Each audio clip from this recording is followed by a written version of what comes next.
Welcome to the Peak Performance and Peak Satisfaction podcast with Master Executive Coach Sherry Gregoff. Sherry helps business people perform better, get rewarded handsomely, and actually enjoy their work. After having her own career turnaround, she now helps other high-powered business professionals experience the same. Join the movement to work differently. Welcome to the podcast. It's great to have you here. There are two skills that every successful business person could benefit from consistently honing. Number one, actively managing our mindset. Number two, setting and implementing strategy. This is how we create the exact results and outcomes that we seek, and it allows us to curate how we experience work and life. In today's episode, I explain why I teach every single client these two skills and how you can learn them starting today. Before we jump in, I want to shout out one of my clients who had a win in this area. Here is the quote from him. Sherry helped me choose between the hard of doing nothing, my default with the frustration and unfulfillment that follows, and the hard of experimenting with something different that may not be perfect. I see now that all I need is 1 ounce of desire for a new strategy, even if motivation appears low in the moment. This client recognized a perfectionist mindset that had him optimizing everything.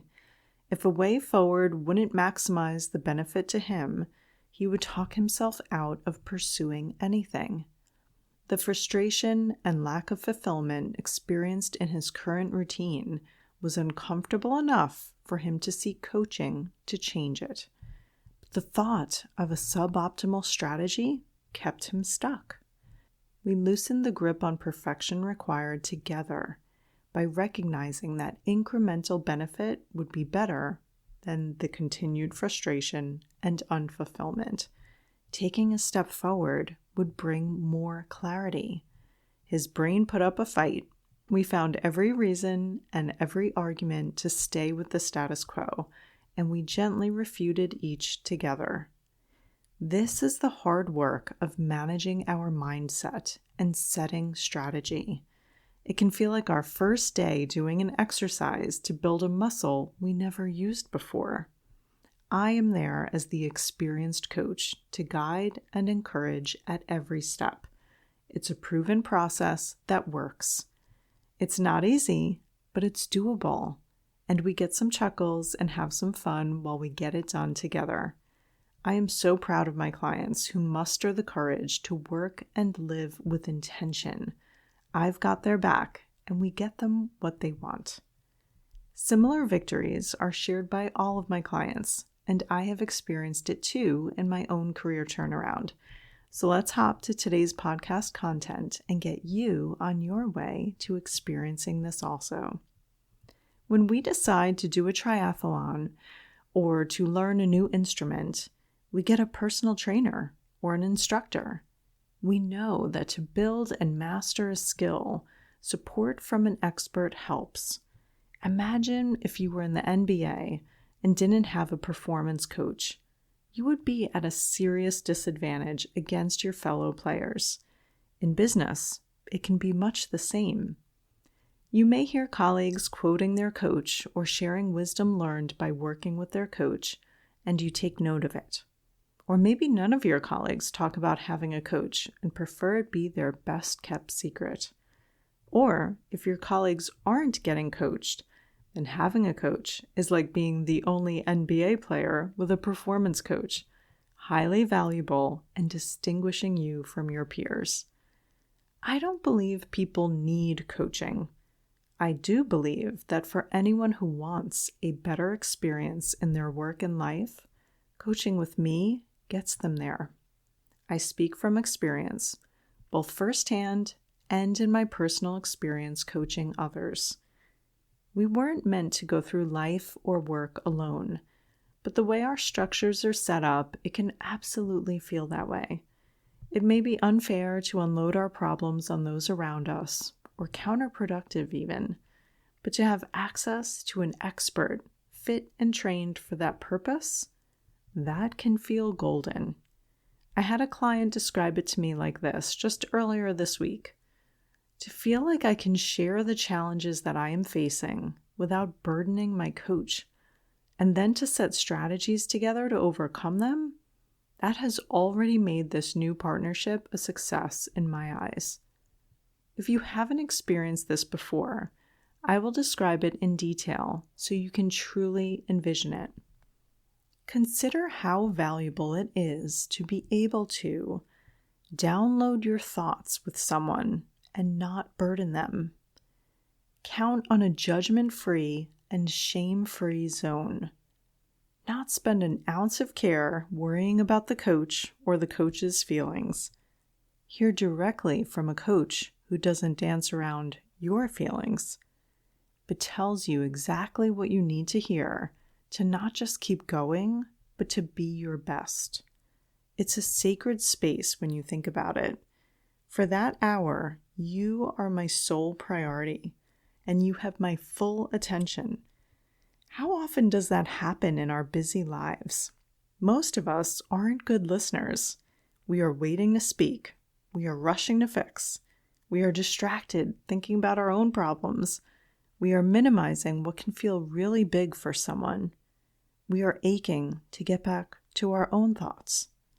As a coach, I am trained to actively listen. I leave any of my own stuff and any distractions at the door. I am rock solid, ready for any shocking or challenging topic my client might bring. Here's my secret, just between us. I see the best version of you. I see the future version of you that has accomplished all the things you want in work and life, that has the peak performance and peak satisfaction that we talk about on this podcast. I see it so clearly and the path to get you there so simply that I am full of belief in your ability to create this future that you want. Which means when your belief is wavering, you can borrow mine. In fact, you can tap into it every time we meet. It helps calm you down and release the creativity to co-create those exact results with me. I bring my toolkit of strategies and coaching tools and select the exact ones that will help you with the most pressing challenge or goal that we are tackling in that moment. Think of pulling from my catalog of content, years of experience, and hundreds of thousands of dollars of training to provide you with custom-fit coaching support in the very situation you are confronting. If I had 5 words to describe what this gives to my client every time we coach together, it would be clarity, hope, creativity, boldness, and peace.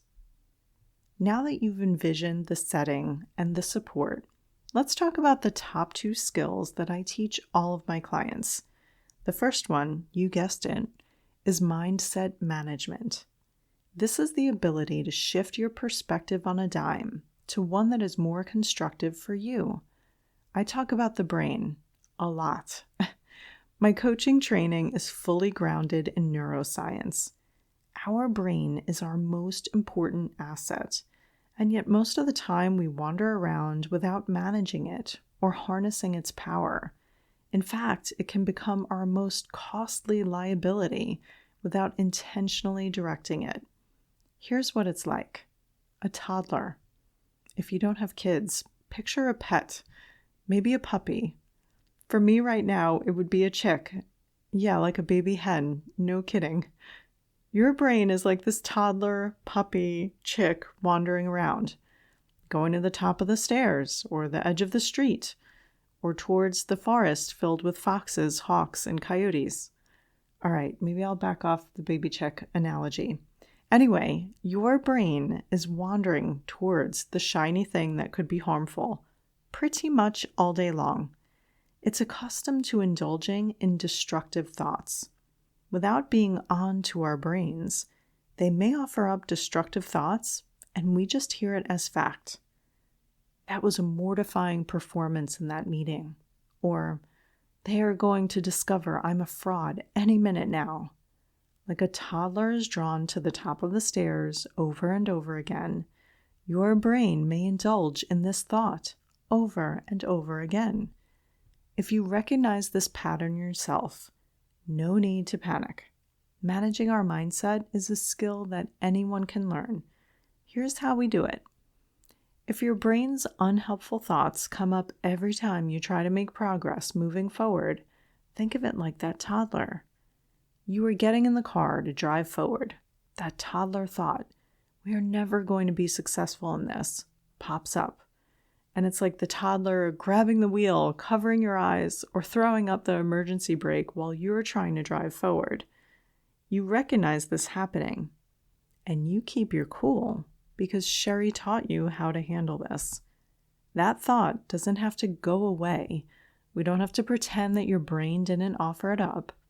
We just take that toddler thought and we strap it into its car seat, way in the back seat. You know, the car seat with all the straps that lock in real tight. Safely and gently, but firmly tucked in the back seat, that toddler thought has no power to cover your eyes while you're driving, grab the wheel, or throw on the brake. The thought popped up, and we're driving forward anyway because we are in the driver's seat. What does this look like in the moment? Let's say it's time for that courageous conversation at the office. You role-played this conversation with me in our coaching session. You know exactly what you want to get out of it and how you will approach it to maximize your success. But as you pick up the phone or go to schedule that meeting, your brain offers a thought. This is going to be a disaster. Who do I think I am to speak up in this way? In that moment, you remember that any old thought your brain offers up is not fact, is not truth, and in this case, is decidedly not helpful. No need to get angry or judgy here. Layering on self-judgment, such as, here we go again with these negative thoughts, what is wrong with me, doesn't help our cause. If you have ever studied meditation or mindfulness, there is this judgment-free acknowledgement and noticing when your brain goes off track. You know, you are focused on your breath, and your mind starts reviewing your calendar for the next day. You notice it, no judgment, no worries, just let it pass and turn your attention gently back to your breath. Managing our mindset works the same way. So when your brain offers, this is going to be a disaster, who do I think I am to speak up in this way? Or some other counterattack on the intentional action you are about to take. A gentle response might be, oh, hey there, survival brain. Thanks for the concern and caution to encourage me to stay quiet in status quo. But I've got this, and we are moving forward. Watch, it's going to be fun. This calms your body out of fight, flight, or freeze, and invites it to move forward anyway. You take the bold action you intended, you get the result you want, or you learn how to tweak your approach for your next at-bat. The more you do this, the more natural it becomes. Managing our mindset is like yoga or weight training. It's a practice. It takes consistency. You've never really arrived, but you're always building and maintaining. Any yogi or bodybuilder will tell you this isn't about the quick fix. This is a lifestyle, a lifelong journey. The more consistent your practice, the easier and more enjoyable it is, the more fruitful and impactful too. The exercise we just reviewed is one you can practice today, the reframe. I help you build this muscle and arm you with the tools to do so. When the destructive thoughts are flooding your brain, I help you discover more constructive thoughts to have on repeat instead. You feel better. You make better decisions. You choose more impactful actions. You get better results. Rinse and repeat. You learn how to use this skill on your own. And when a curveball comes where you need some backup assistance, I help steer you back on course. This is mindset management. Let's look at another exercise. If you have ever mediated an interpersonal conflict at work, you know that there are 3 sides to every story. One person's, the second person's, and then what an observer might have noticed. This is helpful to remember when we just had that horrific workday. Maybe everything seemed to go wrong, or that colleague gave you the side eye, or a million other things that's got you bringing all the feels home with you after work and souring your precious personal time too. You unload on your partner or friend, and they hand you the glass of wine or bourbon and tell you to schedule a vacation day. You confide in your colleague and they say, "Join the club. Let's go out for happy hour to soothe ourselves." You appeal to your boss for support, and they're overwhelmed themselves with their own problems and may ding your plan for promotion because of this. As your coach, we take these challenging situations and separate fact from fiction. Here again, we need a little Snopes on the version of the story that our brain is perceiving and repeating to ourselves to increase the panic and emotional response. That brain can seem so compelling, as though this is the only way a situation could be observed or interpreted. It invites us to react instinctually, usually from a place of frustration or defensiveness or retreat, and presents it as the only action to be taken. When you are seeing red, this is when we unpack the facts of the situation. This is when we find what you are making those facts mean about you, your future, your worthiness. And we triple check. Is that really true? Our brain is taking some shortcuts here, generalizing, leaving out key facts, and overlooking some really helpful things. It takes a second brain, that's me, to help see it with a different perspective, to point out those blind spots, to uncover the facts of the situation.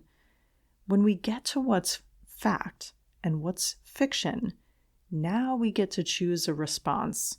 We are less emotional and more intelligent, so better prepared to do so. This is higher level thinking.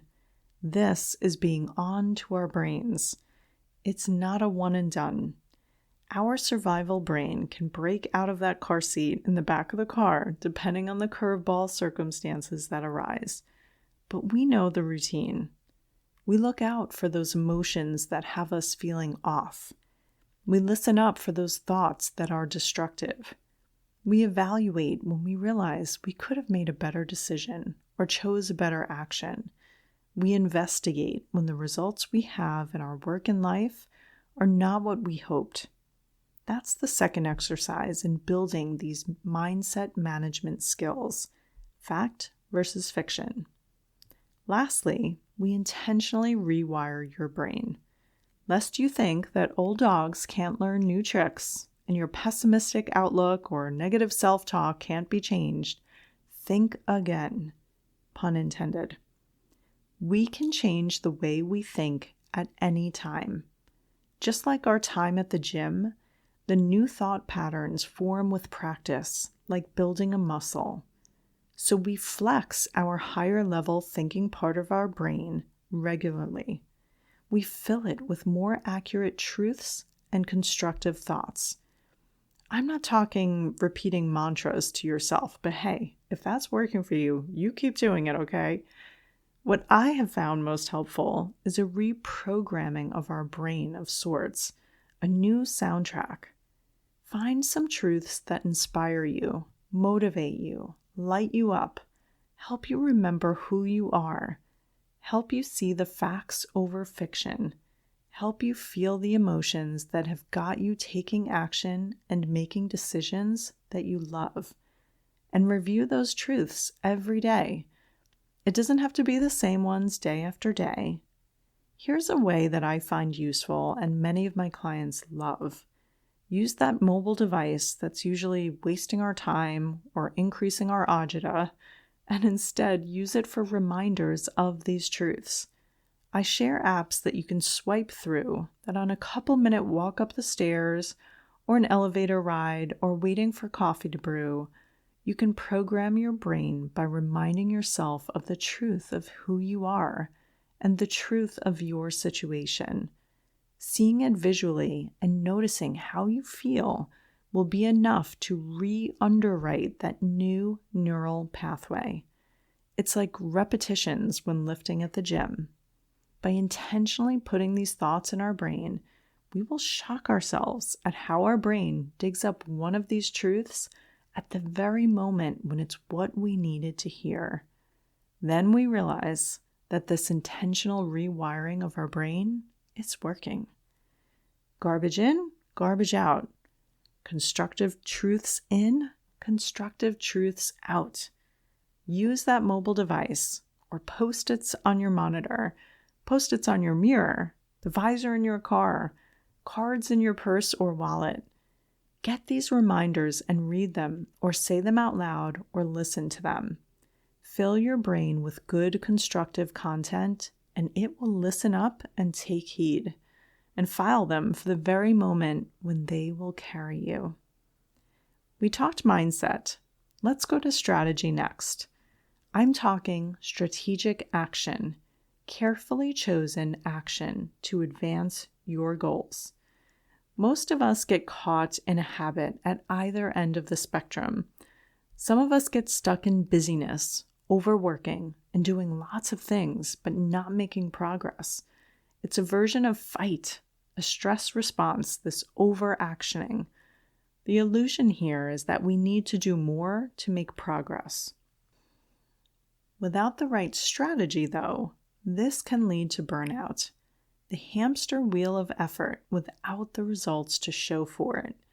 Pausing to set strategy helps here so that we are being intentional in making the decisions and taking the steps that make a difference. Some of us get stuck in analysis paralysis, fear of making the wrong decision, fear of failure, fear of rejection, so we freeze. I spoke to a client this week about their routine of optimizing back to a state of free time and pure leisure. This can seem like a safe baseline for survival. When we don't take action or make decisions, nothing changes. We can have the illusion of safety. That instant gratification of some sense of safety is accompanied by a lack of fulfillment and high frustration. Getting clarity by setting strategy helps us shift out of the freeze state by loosening our grip on perfectionism. I always say, sloppy success beats perfect failure. I love it said that way. One of my first coaches taught me that. And it's almost as though it's your GPS. It doesn't really work when we're sitting in our stopped car.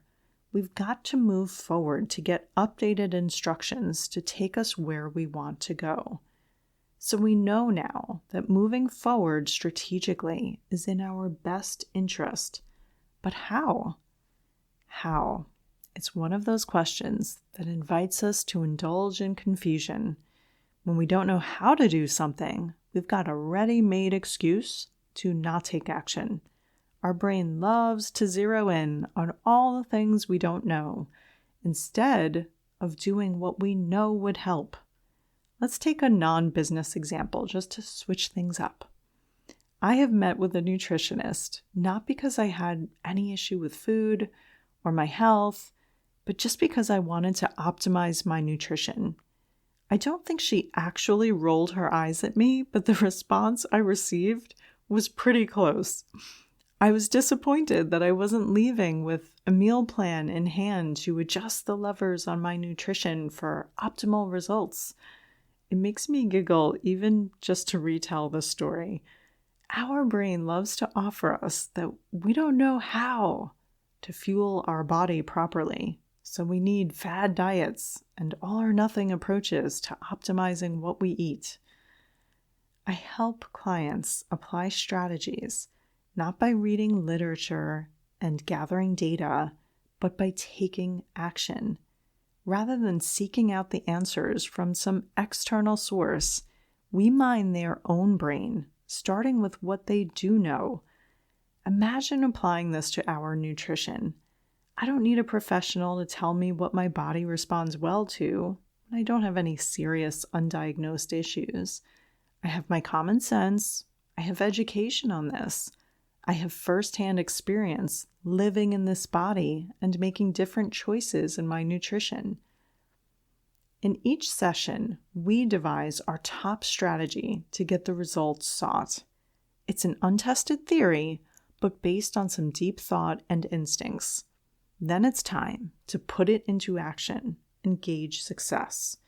We can test that strategy and determine whether our theory was right and it was the decision or action that created the outcome we wanted, or we can use the feedback as learning to inform our next strategy.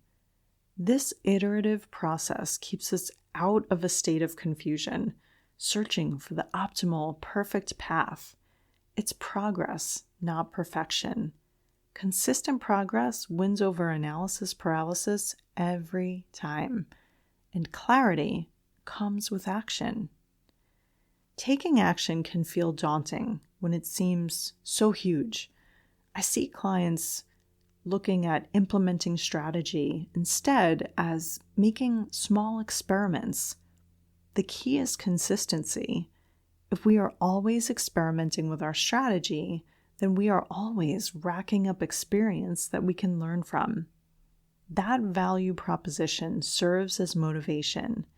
When we realize failure isn't real unless we quit, we find the desire to keep taking small action. In fact, I help clients make it a habit. For anything that you want to accomplish or change in your work and life, a daily commitment is powerful. In coaching, we are in a regular cadence to ensure you get your repetitions so that the strategy becomes habit. There is accountability in setting strategy, going out, applying it, learning from it, and going again. There's a reason why we don't set strategy and then revisit it in 6 months. We are getting new information all the time that can inform and enhance our approach. So this regular cadence and joint review ensures we remain nimble and flex our strategy based on natural feedback.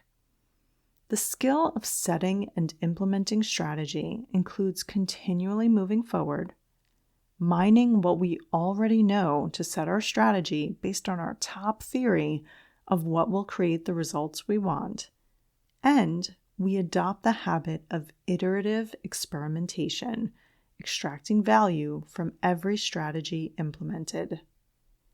These skills of mindset management and strategy implementation are interwoven into every coaching engagement. These skills are invaluable to creating a career and a life that is lived on purpose. It takes courage to invest in yourself. But self-care isn't selfish. It's self-preservation. I consider coaching the most important element of my self-care routine, second only to my faith, which is always number one on every list for me. That's just who I am and how I roll. My emotional wellness is mission critical, not only to my daily experience of work and life, but for my ability to make an impact in this world and leave it better than I found it, and how I show up to the people I love, to clients, and to perfect strangers that cross my path. When we are supported and guided through the biggest challenges we face professionally and personally, we can genuinely enjoy our career and everything else. We can reach our full potential and live out our dreams. Don't take my word for it.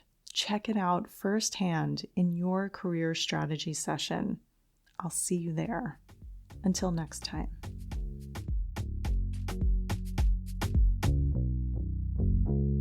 Looking for support in applying the principles and strategies in today's episode? Sherry coaches clients one-on-one as their trusted confidant and advisor, helping each client create the work and life they had only dreamed of. To schedule your complimentary career strategy session, go to sherrygregoff.com/apply to book time with her today. It's one simple step that can change everything.